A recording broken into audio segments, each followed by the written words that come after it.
كده يعني.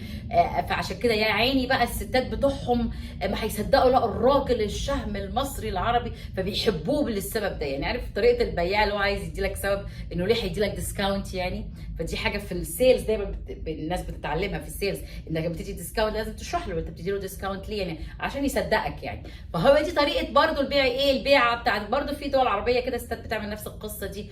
انه ايه يعني في ايه السبب يعني اللي انت يعني المنقذ انت الفظيع الخطير.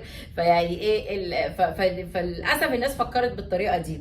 لا الراجل الغربي مش هفق ومش مش سهل ومش طيب ومش عبيط ومش خفيف يعني. لا بالعكس ده شرس جدا. يعني ابسط حاجه انتوا طبعا اكيد كلكم شفتوا ويل سميث لما طلع في اوسكار، والراجل اللي اتكلم على مراته ومش عارفه قال حاجه كده مع انه قالها بضحك يعني او بتاع، ما هموش اوسكار والجايزه والدنيا والليله دي كلها، قام وراح مديله بالقلم يعني قدام شاشات العالم كلها.